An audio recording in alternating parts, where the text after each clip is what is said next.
Yes, here we are, Thursday, June 21st. Pauly and Teddy Sports Bet. Betting Insight today, SBR picks. France and Peru underway. We'll get to the Padres and the Giants. Carolina Panthers team preview. I'm at Real Sports Bet. He's at Teddy_covers. We'll get to play of the day and shot clock. NBA draft is here as well. A lot of props out there offshore. Good ways. My fault. I got to get that off. All right. Good ways to make some money as well with the NBA props coming up. Bad beats, bad bets, bad for the books. Tough beats here. Mariners plus the 1.5. They led 5-0 against the Yankees. King Felix pitched well. They led 5-3 in the eighth. Bullpen blows it. And then the only way you can lose with a guy on, Stanton has to hit a walk-off home run. He does, 7-5. Yankees for the first, they play 14 straight unders. They also took money and it goes over. Same thing with the Giants, although this was minus the 1.5. They led the Marlins 6-3 in the ninth. A routine fly ball lost in the sun. That led to 2 runs. Giants win, but don't cover the 1.5. They win 6-5. And that's the ultimate screw job, when it's not even somebody that's screwing up. Wasn't a bad pitch, wasn't a bad situation. It's just a ball lost where the outfielder can't find it. Next thing you know, 2 meaningless runs come in the ninth inning. Very meaningful, obviously, if you had the run line with San Francisco. That's a bad beat. And look, when you're plus 1.5 and somebody hits a walk-off 2-run bomb to beat you after a blown save, after you led the game in control, that's a pretty tough beat as well. My condolences to Giants run line bettors and Mariners bettors last night.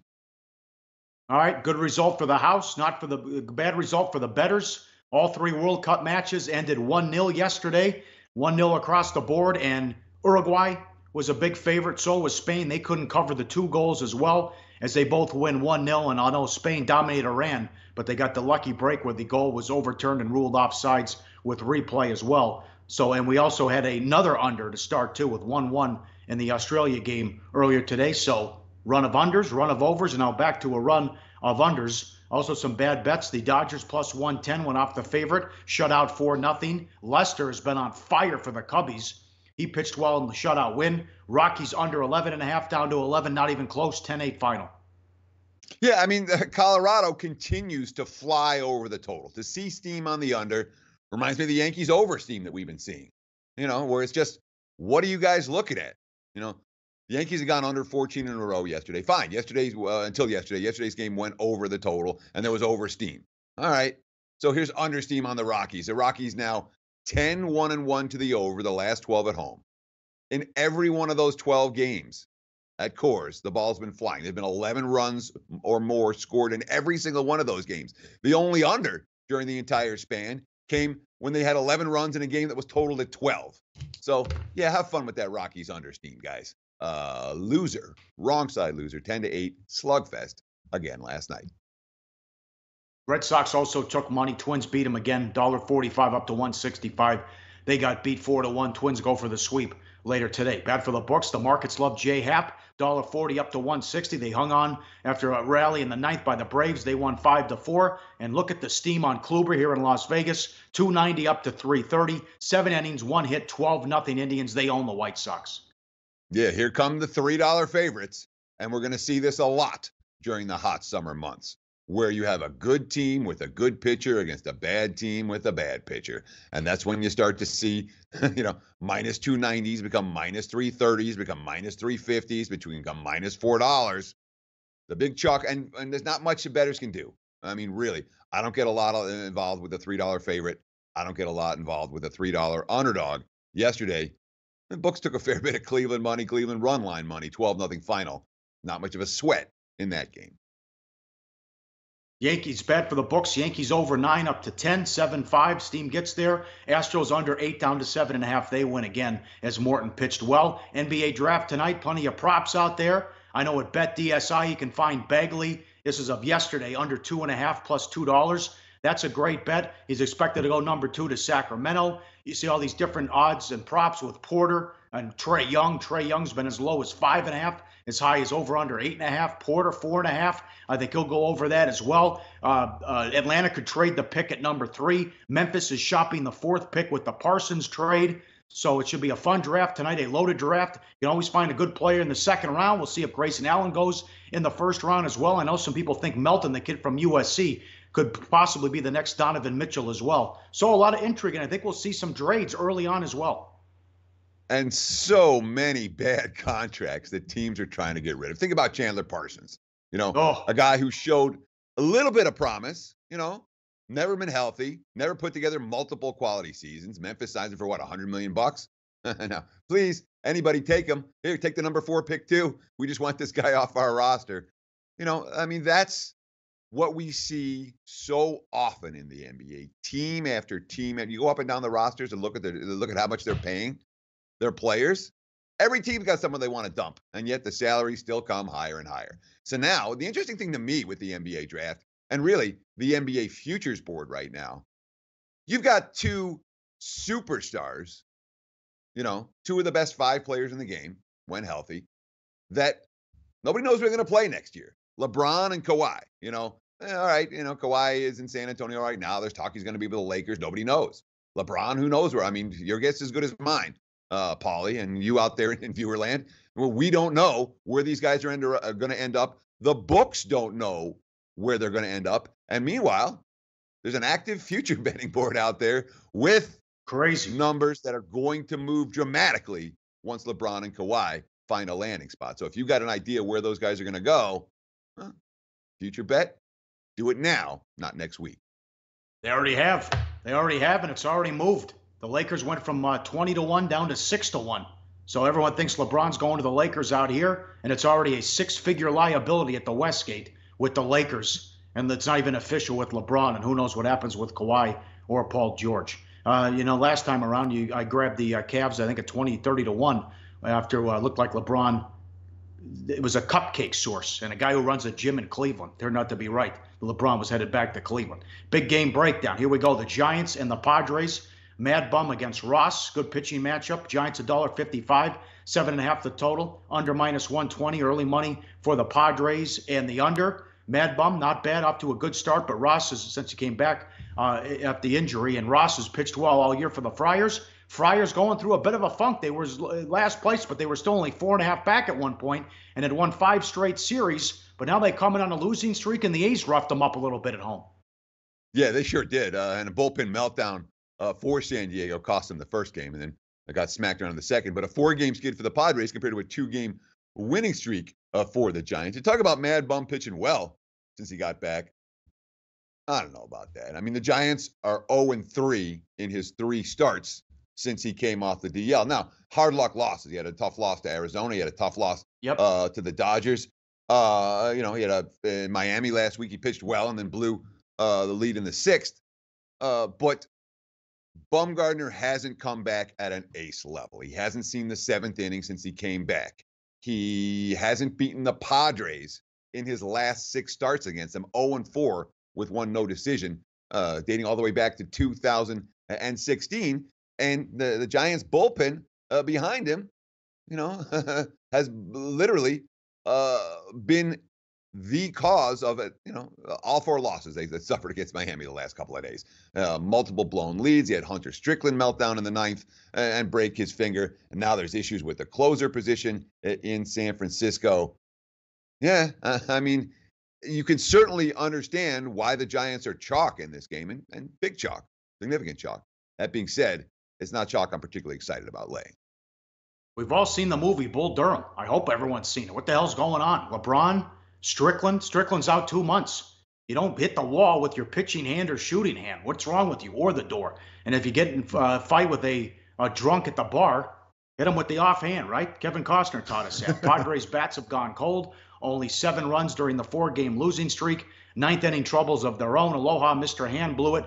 There were 2 outs, nobody on against Piscotty. He went deep and to tie it at 2, and then they lost 4-2 in 10 innings. Ross is 5-4 with a 3.51. He's twice pitched the Padres to wins over the Giants this year. They always play them tough when they're at home. And he limited the Giants to just 1 earned run in a 5-1 home win in April, then left with a 2-1 lead in San Francisco on May 1st. He's a Bay Area product, 4-4 with a 3 ERA in 12 games, 10 starts in his career against the Giants. You agree with the early money on the under? I can certainly understand the money on the under. I'm concerned about playing an under with the state of these 2 bullpens right now. And what did we do at the top of the show? This bullpen got blown up. That bullpen got blown up. Here's the bad beat you suffered here. That's an under the crash there. Happens every day in MLB. So I will not play under 7.5 unless I'm very confident in both bullpens. That's not the case in this game. However, Tyson Ross, we talked about how good Tyson Ross has been, and you talk about him returning home to the Bay Area, he's pitched great of late. He's given up 3 runs or less in each of his last 7 starts. He's been a bet on pitcher in recent weeks. We'll get back to this game when it comes to play of the daytime a little bit later in the show. All right, Panthers coming up. I like this team a lot. It's been a great organization. The Super Bowl run and then 11 wins last year. Lost a great playoff game to the Saints on the road. We'll get to them in a second. Anything on the chat? What are you guys excited about? NBA draft props ready to go tonight. And I think we could see a trade at number 3 and number 4. A lot of people want that number 4 pick, and you're right. The Memphis still owes Parsons $50 million and 2 years left on that deal. But several teams are interested in that, and the Celtics are a dark horse to move up and get Atlanta's pick at number 3, and they could maybe go with Doncic or Bamba is there as well. And Atlanta would, according to reports, would slide back and take Trae Young if that happens. Yeah, I mean, we got a couple of comments in the draft on some of these guys. Tamarino Tomar, he's on Trae Young under 7.5 and Jaren Jackson over 3.5. He thinks the Bulls take Young at 7 if Orlando doesn't take him at 5. Well, that's too high. 5. That's too high. Yeah, and my whole concept is this: when it comes to who's going to go where, there's so much deflection, there's so much rumor. None of us are in any of the war rooms, and the guys who are in the war rooms pass along misinformation sometimes. I don't get involved with a lot of the draft props as a result of that. Doesn't mean that you won't find anything. It just means that from my personal standpoint, I haven't done a lot with the draft props this year or last. I think Boston or Tamarino tomorrow. I think Boston, New York make a move for Happ, older pitcher, but there aren't many good arms available. No argument there. He's going to go before the deadline. Adam Lopez, long as the prices for the run lines don't get observed, the Astros win most of their games by multiple runs. Oh, I know. That's a great. Yeah, that's a they great do. Point. The problem is, the prices you're laying with Houston, even on the run line, they're going to have to win 2 out of 3 for you to make a significant profit long term. What do you think? You think Astros run line just bet it day in, day out? Absolutely. 43 of the 51 wins are on the run line, something like that. It's absurd. Plus, they're a machine on the road as well. I'll bring that up in a second. It was 40. Well, I'll get back to the Panthers in a second. It was 42 of 50. Then they lost, but then they covered the run line again. So, yeah, every time most of these games when they win, they're covering the run line. It's ridiculous. You don't see a run like this, 43 of 51. Absolutely. The pitching staff is filthy, and they can hit. So it's just a matter of time before they run away with that division as well, as the Mariners are going through a tough part of their schedule. All right, Carolina Panthers. Another thing, too, we don't have any odds to go over because we can't bet them in Las Vegas. They decided not to put them up this year, as I guess there wasn't any demand for them, and they were busy with the World Cup. Panthers win totals 9. Last year, 11-5 straight up, 9-7 ATS, 9-7 of the over, +1 in the turnover battle. That was 16th. What a job last year. And it doesn't matter what happens to the wide receivers in the offense. They still win games, and Cam Newton puts up big numbers. Remember, going back a few years ago, he lost Benjamin in training camp. I thought, how the hell are they going to win 8 games? They went 15-1. He was the MVP, and they went to the Super Bowl. The great job getting McCaffrey in the draft. Dangerous weapon out of the backfield. A lot of receptions as they want to. Not only they go 11-5, 11-6 if you count the playoff loss.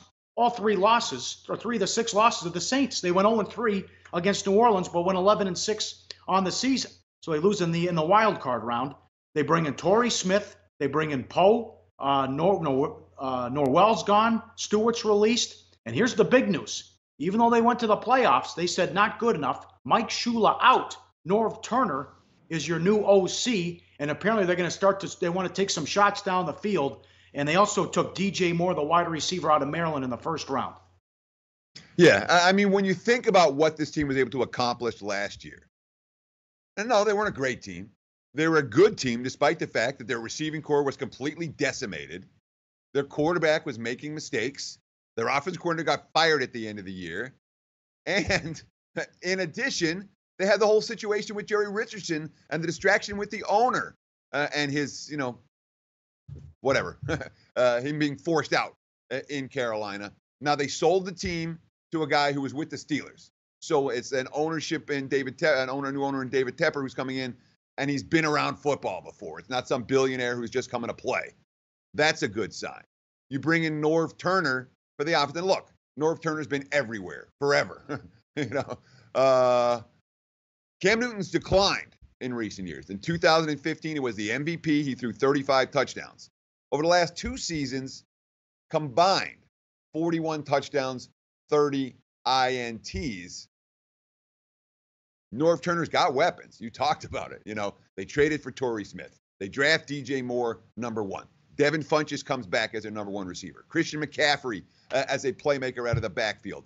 CJ Anderson is a new power back. There's weapons for Newton to play with.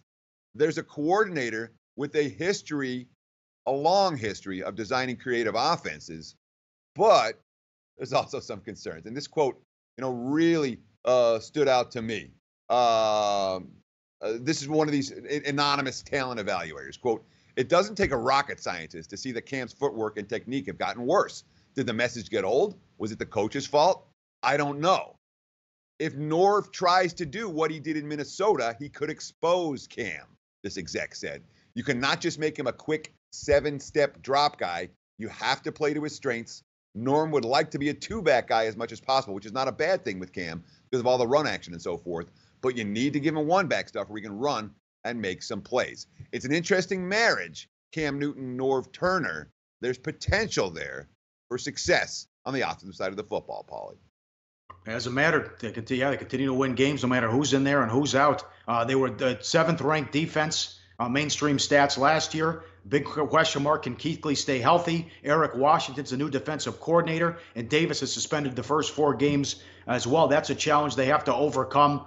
But I like this division a lot. I like this team's second best team in the division behind New Orleans. I'm not high on Atlanta. And what a year they had last year. Remember, that was a shootout that came down. They were driving to win the game, and then there was that big sack, intentional grounding. They called on Cam, backed them up, and then they couldn't convert as well. But a difficult schedule, a good division, though. But I think they can make the playoffs as well, as the win total is 9. What else do you have on the defense in the schedule, and any other concerns you have on offense? Sure. I mean, look, for Carolina defensively, my biggest issue is not the front 7. We got Kuechly back there. You have a pass rush.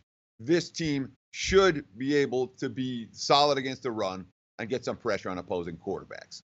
However, for that front 7 to play at their best level, the cornerbacks have to be good. And I have big issues with Carolina in the secondary. They never replaced Josh Norman properly. James Bradbury's at the one side. The other side is question mark, question mark, question mark. And that's, when you're talking about this division, when you're talking about a team that went 0-3 against the Saints last year and gave up 31 points or more in all 3 losses, you better have your secondary put together. When we look at the draft for Carolina, DJ Moore at the top, one more weapon, and they did need receiving help. Then Dante Jackson, who's a real burner at cornerback, but we are talking about a rookie quarterback. His success and that of the guy behind him, Rashawn Golden, will be enormous in terms of its impact on this team. If their secondary shored up, they're going to be real good. If Jackson and Golden can play. If they can't, well, there are going to be holes back there, and the Panthers are going to be in a whole lot of shootouts this football season. NFC South plays the NFC East and the AFC North. 2 extra games at Detroit and Seattle at home. Look at this stretch in November. 4 out of 5 on the road. At Pittsburgh on a Thursday night, at Detroit, Seattle at home, at Tampa, and at Cleveland. And then I don't like this when the NFL does it. 2 of the final 3 games, they play the Saints. So that's a bad job by the NFL. They play Week 15 and Week 17 against New Orleans. And then you have New Orleans, Atlanta, and then New Orleans again to end the season. Yeah, look, it's not an easy schedule, but it's not that brutal either when you consider, look at where those road games are at. 3 of them are at Detroit, at Tampa, at Cleveland, all lined at the sub of 500 teams. We know how tough this division is. And we certainly know that they're 2 divisional opponents in the NFC East. You get Philly, certainly stands out in Dallas, who are both expected to be good. The AFC North, you got Pittsburgh and Baltimore, who are both expected to be good. But they do catch a break with those 2 extra games, Pauly. The Lions and the Seahawks.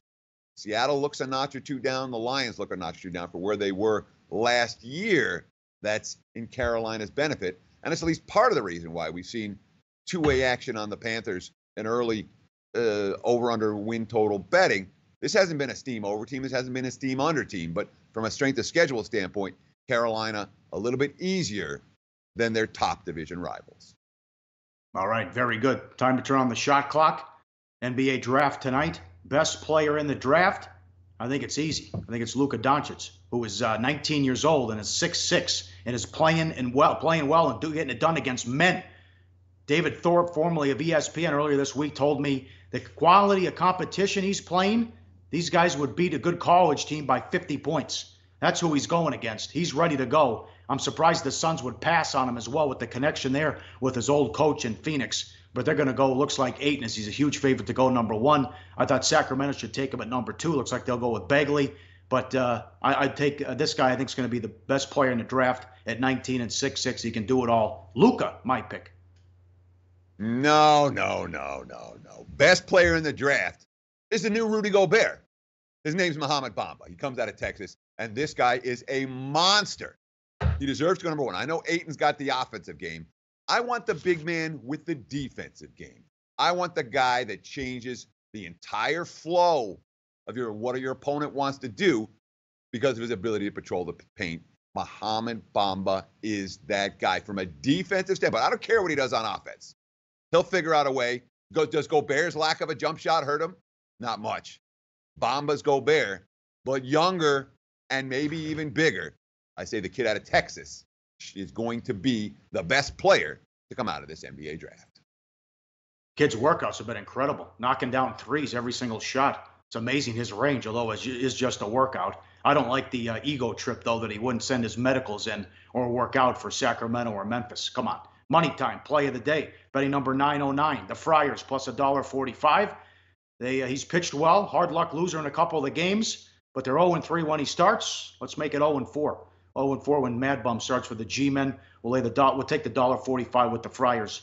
Betting number 909. Back tomorrow. World Cup, NFL, MLB as well. A lot of day games today in Major League Baseball, and recap the draft and some props. And I think there's going to be some trades as well. We'll talk to you then. Thanks for watching Sportsbet. Betting Insight today on SBRPicks.com. I'm at Real Sportsbet. He's at Teddy_Covers. Thanks for watching.